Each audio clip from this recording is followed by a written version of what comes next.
Prime-time local news, serving the Lakeland and Midwest regions.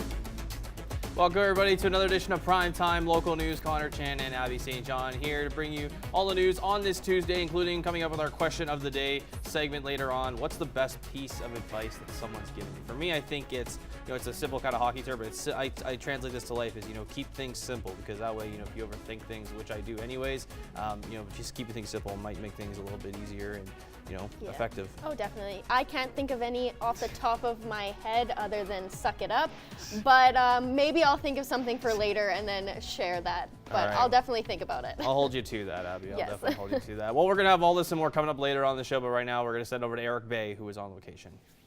Thanks, guys. Today we are here at Bud Miller Park, and this is the site actually of where the Lloydminster runners meet every Wednesday for their Couch to 5K program. Now, that program does basically what it says in the title, take you from your couch to be able to running 5 straight kilometers. It's all in preparation for their race coming up. They have a half marathon coming up here in June that will be taking place right here again in Bud Miller Park. So we're going to be talking to them a little bit more about their program and that marathon. But first, we're going to go back into the studio where Abby has a look at your local news. Thanks, Eric. The Alberta Serious Incident Response Team is investigating an officer-involved shooting in Lloydminster. RCMP officers were trying to arrest a suspect in a stolen vehicle yesterday afternoon when that person fled on foot. Officers pursued the suspect, which was when one of the members discharged their firearm. The suspect suffered non-life-threatening injuries and was airlifted to hospital. A CERT will be reviewing the circumstances surrounding the incident. The United Conservative Party officially takes power in Alberta. Jason Kenney was sworn in as Alberta's 18th Premier at a ceremony at Government House in Edmonton. His cabinet will also be sworn in.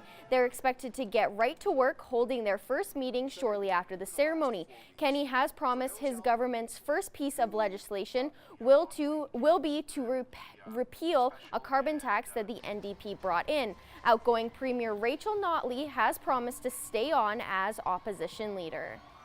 The Lloydminster Public School Division is releasing a survey to hear back from the community on how they should improve education. The survey will help shape the new educational plan for the Saskatchewan government. The current plan is expiring at the end of next year, and the new one will run from 2020 to 2030.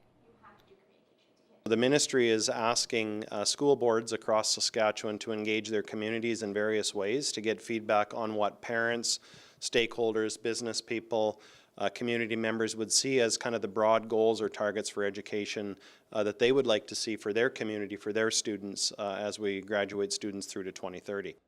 LPSD is hoping that this survey gives a chance for everyone to be involved in the discussion. This is an opportunity for parents, for business owners in the community that employ our students, businesses that look to hire our students as full-time employees in the future, to say these are the skills and assets that we want our kids to bring to the table in the future. So what I'm hoping to get out of it is that people will feel like, hey, I had a chance to weigh in. I had a chance to have voice. And I think ultimately that's what we're after here. To participate in the survey or to find info on the Community Engagement Night, a night where people can come and voice their perspectives, head to lpsd.ca. Now we're going to Eric Bay, who is on location today. Well, today we're here at Bud Miller Park where the Lloydminster runners take part in their running campaign, and we're joined now by Chris Bogue, and Chris was part of actually starting the club. So can you maybe just talk about how the club actually got itself started? Sure. So about the middle of last summer, I started to change my life a little bit, tried to get involved a little bit more in running and endurance sports. From when I was younger, I moved to Alberta and never really put anything together. And you guys now actually have your first actual half marathon coming up here in Bud Miller. So how can people actually get involved in that, and what's the response been like so far for that? So the response has been great. We're just around 200 registrants right now. We're capping at around 300 registrants. I don't think that we'll have a problem at all being able to fill all of those positions. It's been really well received. Everybody in the community has been grateful for helping out with it, and everybody getting involved. It's been great. And are you guys still looking for help actually setting up the race? And if so, how can people get involved in that as well? Yeah, so they can contact us on our Lloydminster Runners Facebook group or email us at lloydminsterrunners@gmail.com and ask to volunteer. We can put you on a list and we can go from there. All right, perfect. And then just real quick, what's kind of the cutoff date to actually register for the race? The cutoff date is June 1st. We want to try to cap it at that point just to make sure that everybody gets their swag and their information. All right, perfect. Thank you so much. We'll have a little bit more coming back from here, but first we're going to throw it back into the studio.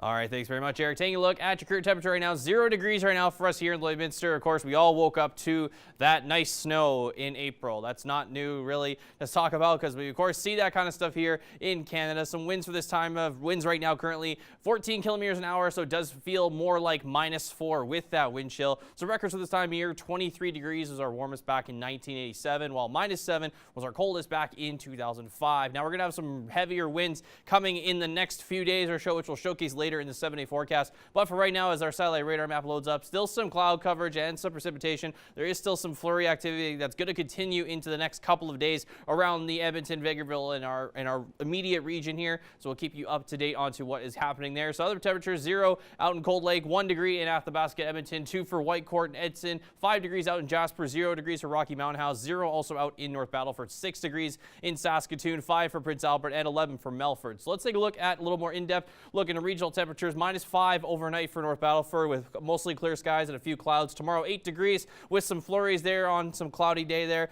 -7 overnight in Cold Lake where it's going to be very cold there. 4 degrees tomorrow for Cold Lake, the daytime high with some flurries. -7 for us here in Lloydminster with some flurries overnight, translating into tomorrow for our daytime high, reaching 6 degrees. So here's the next 3 days. It'll look like we're getting that 64% chance we'll see some snow and possibly some more activity heading into the weekend. 9 degrees Thursday, 6 degrees on Saturday. The winds will pick up a lot on Friday, so that might be a little bit colder than 6 degrees. That's a first look at your weather. We'll have more primetime local news coming up after the break.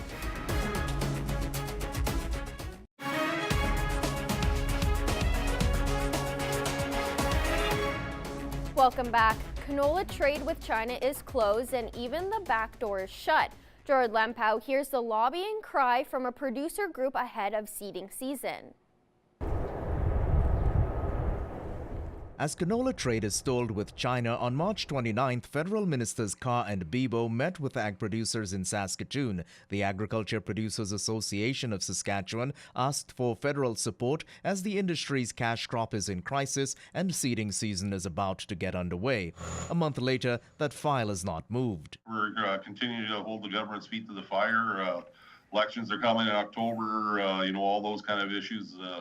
We're lobbying as hard as we can. APAS President Todd Lewis, who farms near Gray, Saskatchewan, is remaining upbeat even as China has stopped future canola contracts with Canada. We've got a good product. We've got, probably the best system in the world as far as having good quality canola, knowing what we ship over there, pest-free, disease-free, all those issues. So we're hoping that if it is science-based, that we can fix that quickly. And unfortunately, if it is a diplomatic solution, it's going to take longer. When they met with the federal ministers, APAS asked for support to deal with market issues, adjustments to the agri-stability programs, and Saskatchewan crop insurance. Producers need to have some kind of comfort that there is going to be some support and that our government are working hard to remedy these situations and be able to ship our canola across to our customers. APAS is continuing to knock on Ottawa's door to roll out support for the canola industry. The current crisis has shown the need for more medium to long-term support programs for ag producers.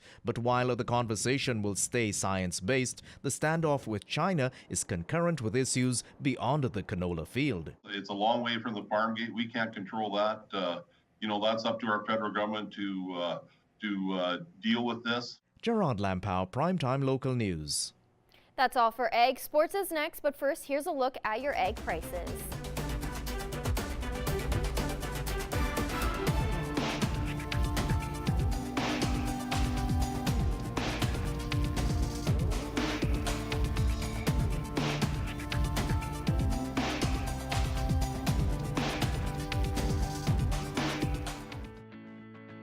Every member of the City Centre Auto Body team has been through extensive training. We're constantly upgrading our team's education to reflect current collision repair technique. Despite a late blast of winter in the border city, the Northwest Prairie Pirates have finally begun training outside for the 2019 baseball season. New players, new coaches, and renewed expectations has the group excited for their opening weekend. Josh Ryan has more. There's plenty of optimism for the Prairie Pirates season, in part thanks to several new faces. Yeah, it's nice having a bit of a younger team this year. It means we can look on building forward to next year. With coach Josh Herbeck-South taking on more of a managerial role in the academy, two young coaches in Dylan Flash and Jaden McKim are taking the lead. It's a new experience, really. So just looking to see, get to know the group of guys and learn more baseball myself just through the kids and just see where we can grow, kind of thing. Being closer in age to the players is something that McKim believes will help them through the season. Me and Dylan were both pretty young, so we just finished playing ball ourselves. So being able to relate to the guys, and we played in the same league, and I played in Saskatoon, he played for the Pirates, so we kind of know where they're at, and then we can kind of help them get through it. The players have plenty of individual goals, most around technical improvement. Really working on my swing and defense for me personally, and yeah, just trying to improve everything. Just pop time, throwing harder, keep my hands in on the swing, stuff like that. However, one thing that hasn't changed is the team's focus, which is qualifying for AAA playoffs. I'm just hoping to make the playoffs. Last year we didn't have that great of a season, so this year hopefully just make the playoffs. We're just hoping to win as many games as possible, of course, and just try to have fun. They don't want to put pressure on the kids, and so they don't get in their own heads and just go out there and play the best they can. Josh Ryan, Primetime Local Sports. Several Holy Rosary badminton players returned to Lloydminster with hardware after the 3A Zone Championship yesterday. The silver medalists Logan Freemark in junior boys singles and Dominic Madlang Awa and Dominic Valisor in intermediate boys doubles will compete in Edmonton this weekend at the Provincial Championship. We will have more on the Raiders tomorrow on Primetime Local News. Now we're going to Eric Bay, who is on location today. Back here now once again at Bud Miller Park, and I'm joined now by Mackenzie Brown, who is also with the Lloydminster Runners, and we're actually at the spot where they meet for their Couch to 5K program. So maybe can you first just a little bit explanation about what the Couch to 5K program actually is? Sure. So, you know, we do a lot of running around town. We've met a lot of people, and one of the things we keep hearing is, how do you get into running? So one of our running friends, Carrie, who owns Pure Revival Wellness, we partnered with her and just decided we want to start a program for people that want to get into the sport and want to get going with running. So what we did is we've been meeting Wednesdays right here in Bud Miller and doing, we're kind of running around the lake. We're following a program that gets people going from a run walk to the point after 9 weeks that they can actually run a whole 5K. So we are on week 4. However, we can get people caught up, and we're open to new people coming and just kind of starting where they can. We have people of all fitness levels. We have people that can already run really well, and we have people that are doing mostly walking. So it's it's a really exciting program. And now you mentioned that you guys have already kind of started, but but you are still accepting people to come by. So if they do want to come by, how exactly do they sign up for this? You know what? You don't even have to sign up. Just show up. It's Wednesday night, 6:30 here in Bud Miller. We kind of meet by the entrance to the pool, or just in this area, you'll see us. Also, we have other group runs. We have one leaving Saturday morning from Pure Revival, and they're also doing the Couch to 5K program and lots of different fitness levels. So if you want to come out, you're welcome to, and there'll be somebody there matching your speed. So. And you mentioned lots of different fitness levels, and for me, I mean, Couch to 5K does seem kind of like a fairly big jump. So, what's kind of the process like? How does the program actually work to get you from your couch potato to that 5K running?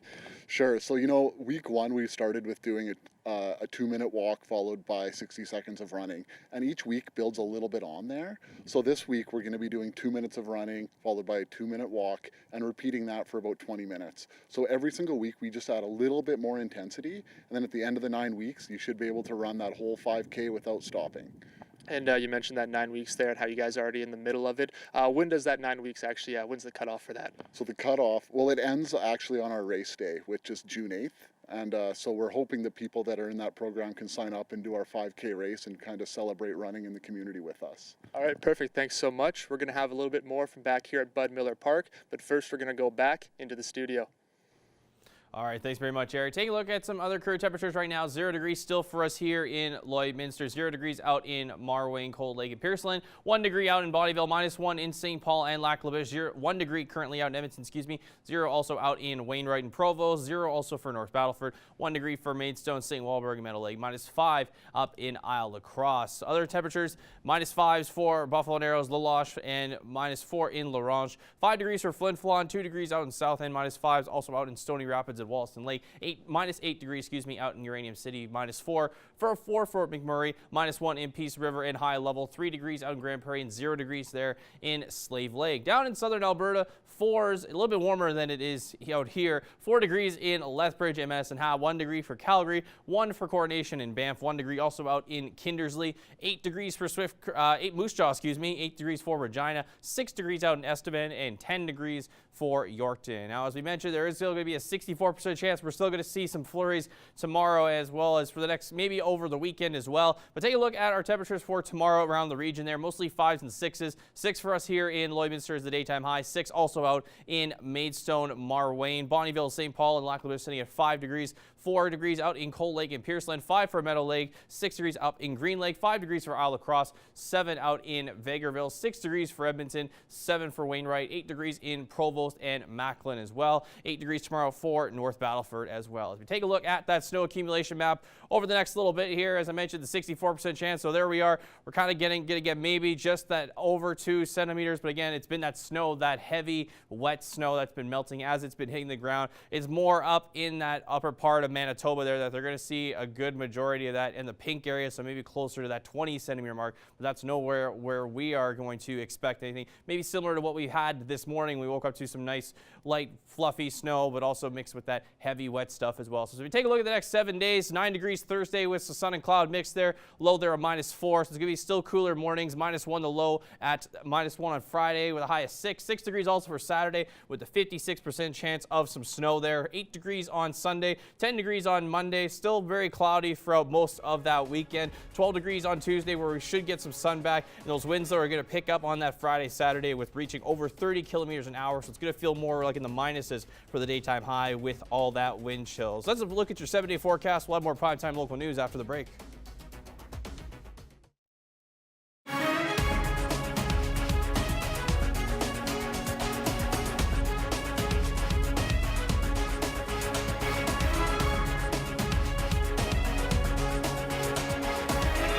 Prime-time local news, serving the Lakeland and Midwest regions. Welcome back. It's not just your imagination. In fact, it's true that Canada is being well represented at this year's Tony Awards. I know you want to leave me, but I refuse to let you go. Some of the nominations are for the smash musical Ain't You Proud, The Life and Times of the Temptations. American-Canadian director Des McAnuff is up for Best Direction of a Musical, and Toronto-based choreographer Sergio Trujillo received a nod in the Best Choreography category. The show had a brief run in Toronto last fall. Now we're going to Eric Bay, who is on location today. We're back here now once again at Bud Miller Park, and Chris Bogue joins me again. And we were talking a little bit about the Lloydminster Runners and how they're having a half marathon coming up, but how it's also, there's a few other different lengths of races. So can you maybe just explain that to me? So we have 4 different events. The main one being primarily the half marathon event. Then we have a 10K event, a 5K event, and then a kids 1 kilometer fun run. So with that, we have about 200 people so far. And we're hoping to climb to about 300 people. And with that 200 you guys already have, what's kind of the breakdown between each race? How many people have entered those? So we have essentially the analytics behind it, I guess, is there's about 150 women, about 50 men. About 50% of the participants is around the 10-kilometer mark, and then the rest is being made up with the 5-kilometer and the 21-kilometer for the most part. And as this is kind of your guys' first actual half marathon event, are you guys looking to do more half marathons or any other races in the area in general? Yeah, any type of endurance racing itself, or any type of endurance events, whether that's mountain bike, running, trail running, maybe skiing in the winter time, anything at all that brings type of competitive fitness to light in Lloyd, it will be a great idea. And maybe just once again for the people, if they did miss it, how can people still enter for the race, and what's the process for that? So just check us out on Lloydminster Runners on Facebook, and all the information is there. And what's the cutoff date to how long do they have to enter still? Oh, the cutoff date is June 1st. We want to try to get people signed up by then. You're guaranteed a t-shirt up to May 15th, but beyond that, you're not guaranteed that you will get a t-shirt, but June 1st is the ultimate cutoff for it. All right, perfect. Thank you once again for joining us. That was Chris Bogue with the Lloydminster Runners Club, talking a bit about that half marathon they do have coming up here in Bud Miller Park. So we're going to have a little bit more coming back from here, but first we're going to send it back into the studio.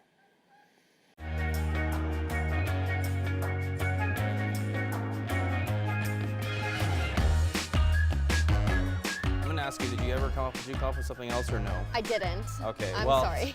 All right, well, our question of the day today was, what's the best piece of advice that someone has given you? So some of the questions that we got, just want to read a few of them here. Treat others how you would want to be treated. That's the golden rule we learn in kindergarten, grade 1. Very true. As well as don't sweat the little things. Yeah, heard that one before. Another one was the borrower is also the spender. Yep. Yeah, there's a lot of money ones as well. Yeah, that's a good one. And then just another one here that, do what's good for you as well. Yeah, I like that one. I've definitely heard that one before. I can't really come up with anything that I've been given personally, but maybe something will come up in my head. Well, we still got time to figure that out. But let's take a look at pets because we always have time for them, and we do enjoy looking at them. So this is Ned. Aw, he has a just little as a hat Mountie. on. Just I love as a it. Mountie. And next up, we have Hercules, who's very, very tired. Yeah, he does not look like he likes being... No, but he's cute.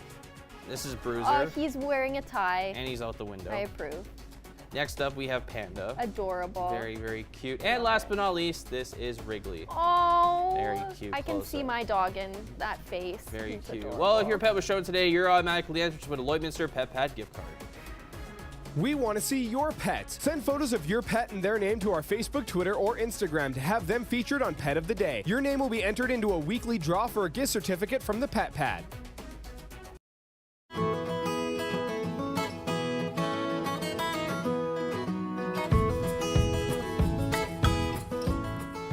I'm here with Becca from the SPCA, and today she brought in 2 adorable cats. This is Brock, and that's over there. That over there is Ash, and they're brothers. And can you tell me a little bit about them? Yeah, so quite playful. Yeah, they're both brothers, so they came in together with their sister. She has since been adopted, but yeah, they're only about 10 months old. And they're big boys already, so I think they're going to get a little bit bigger, but not too much. And then, but yeah, they're all neutered and vaccinated and microchipped and dewormed, so they're all ready to go and find their new homes. And how are they with other pets? I noticed that Ash is a little more laid back. Brock, on the other hand, he's ready to throw down with any dog that comes in his path. But he's pretty good with other cats. He's in a condo, and so he's got cat neighbors, and he does pretty good with them. These 2 play a little bit rambunctiously a bit, so I noticed a little scratch on Ash's nose here. So they are some tough boys, but for the most part, they're pretty good with other animals, except for dogs. Yeah. And how are like age-wise? How good are they with kids and stuff? I think they would be great. Like I said, I mean, when they play with each other, they get a little bit rambunctious, but just when you're holding them and petting them, they're really good. Obviously, you can kind of see that a little bit. They do get a little bit antsy. Yeah. But I think with any kids, they'd be really good. I mean, obviously, again, same thing with like teaching your kids to the proper, kind of giving them space and things like that. But I think they'd be really good in any home. Yeah, and cats are definitely more different than dogs, whereas they like their space more than dogs do. And, but that's good that they're good with kids. So they're good for like really any family home. Yes. Can you tell me a little bit how they got to the SPCA? So they were actually on our waiting list there at work. So when we did have the room that we brought them in, so they were just found as strays. So they just came in after that, and so yeah, they just were roaming around together, kind of thing, as a litter. And the people held on to them for us, and then they brought them in when we had the space to bring them in. So. And there's no like medical injuries or No, they're illnesses? perfectly healthy. They haven't shown any signs of illness or anything like that, other than just, this guy actually had a cone on. He's licking his incision a little bit, so he got to get it off today. But other than that, they're all good and ready. So is there any, I know we were talking a little bit about off camera about some events that are coming up in May, and you were saying that you are in need of some volunteers or? Your board members, yeah. So a few of our board members have left. So we have our EGM. That's where anybody can kind of attend kind of thing. So we have that coming up in about the 3rd week of May. But yeah, we are looking for a few new board members. So I mean, if you're interested, we have our information on our Facebook and our website as well too. So you can send an application, or we'll send you an application if you kind of email me kind of thing or call, and I'll send out an application if that's something that you're interested in. And there's an event in May that you were talking about? Yeah, the EGM. Yeah, okay.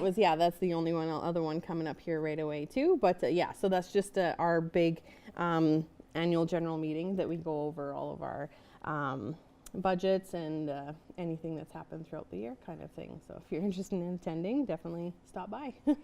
And is there any requirements for people who want to join?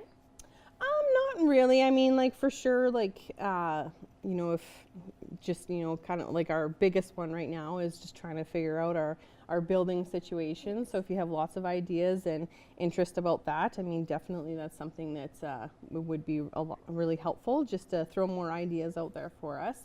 But yeah, I mean, if you're like good with budgeting or fundraising, anything like that, like that's definitely what we're looking for. Okay, well, perfect. Thank you for coming, and thank you for bringing in these adorable cats. Yeah. And we'll see you next week. Absolutely.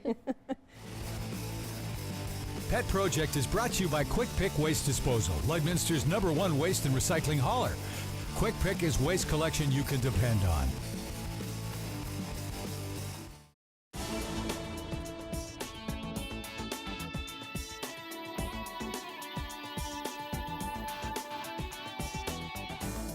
Hey, it's Justin with 101.9 Boom and 93.7 Wayne FM, and here's what's happening. Right now we have an insane contest going on that you do not want to miss out on.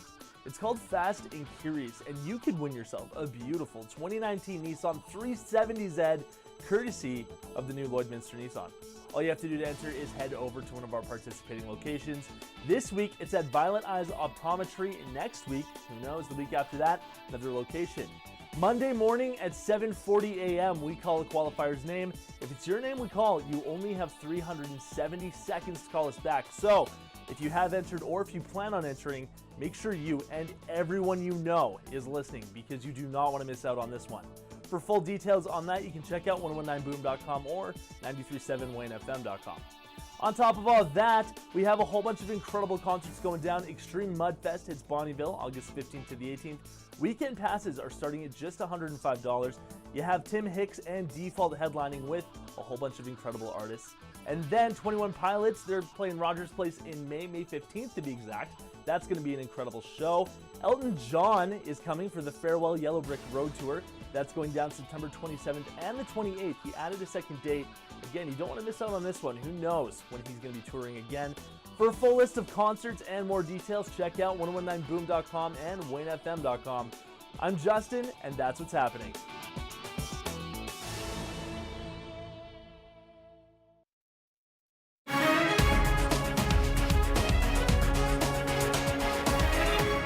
We are happy to be joined again on our show by Dr. Jairus Swidrovich. Jairus is the first self-identified First Nations doctor of pharmacy and faculty member in pharmacy in Canada. And Jairus, we spoke to you a little bit before about some of the things you were involved with. I want to talk about this Canadian Pain Task Force that you are a member of. Tell me a little bit about how that came about and what the purpose of the task force is. You bet. So the Canadian Federal Minister of Health announced just a couple weeks ago now the creation of a national pain task force.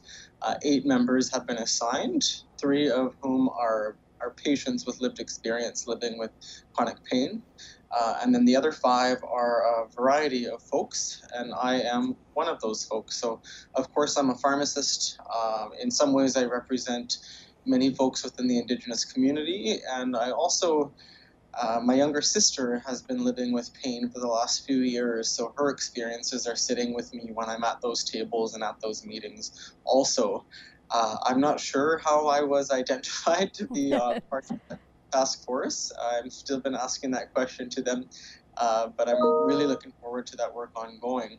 We also have an external advisory panel of about 15 members from across the country that also includes people with lived experience, a variety of healthcare practitioners, and otherwise. And what is the goal in the end of this task force, Jairus? The goal in the end of this task force is to ultimately really develop a strategy for pain management across Canada, maybe summarizing some of the promising practices. Often folks refer to these as best practices, but there's some politics along with that term best practices. So perhaps promising practices and strategies that should exist across Canada. The healthcare of First Nations and Inuit folks, as well as RCMP military and veterans, is a federal initiative. So there's some unique considerations around these populations when it comes to this Canadian Pain Task Force, because otherwise healthcare is managed provincially for provincial residents. Hence, perhaps my participation on this task force too, just to think about what access looks like for First Nations, Métis, Inuit people when it comes to pain management. And another exciting thing, Jairus, that you have been, are you going to be attending, the United Nations Permanent Forum on Indigenous Issues in New York City. Now, I see it's quite an extended session. How many days are you actually going to be at this session? I will be there for 6 days, mostly financial related. It's pretty pricey to stay in New York City for an extended period of time. But I will be there at the forum.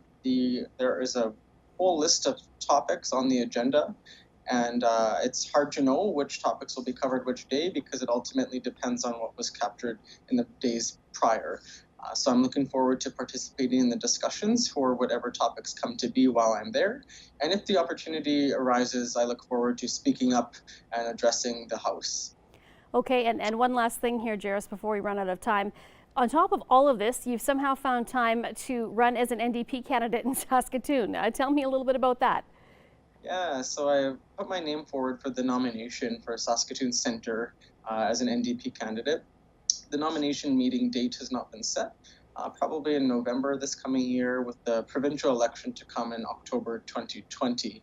So I am passionate about social justice, creating and effecting change. And for me, in this area of politics, I think that that would be a wonderful platform to do so. Perhaps in the years down the road, whenever and if ever we see a provincial NDP government, the opportunity might be there to be a cabinet minister of something like health, education, advanced education, or social services, all of which have direct impacts on my family previously and currently, and also things that I'm quite passionate about. Well, Jairus, I want to thank you for joining us, and I wish you the best. I know you're going to be successful in all that you do. If anybody's interested in contacting you, just in regards to either the NDP nomination or just talking about the petition, what's the best way to reach you, Jairus? Quite honestly, you can Google. Google my, it's Jairus, like Paris, Jaris. You'll find my email out there. I'm currently an assistant professor at the College of Pharmacy and Nutrition at the U of S, so that email is there. I'm also on all the social media platforms and happy to respond to people in that way too. Okay, great. Well, thank you for taking the time to speak with us, Jairus, and we wish you much luck in the future. I know we definitely have not heard the last from you, so thank you once again. Thank you very much.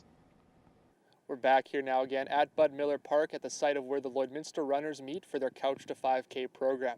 Now that program meets every Wednesday and it is in its 4th week already. However, if you do want to drop by, you can come. There's no sign up needed. Just come by. And if you do want to take part in that program, there's still another 5 weeks left to go in that. So what that program does is it's building you up to that 5 kilometers, and they're with some running and walking intervals. So you jog for a little bit, walk for a little bit, and they're trying to build that up until you do finally make it to that 5 kilometers. And they're also having their race coming up here, their Lloydminster Half Marathon. But it's not just the half marathon. If you do want to take it a little bit easier, there's also a 5K run, a 10K run, and for the kids, they do have a kids fun run, which is about 1 kilometer. So we're going to have all that more coming up, but first we're going to send it back into the studio to wrap up the first hour of news.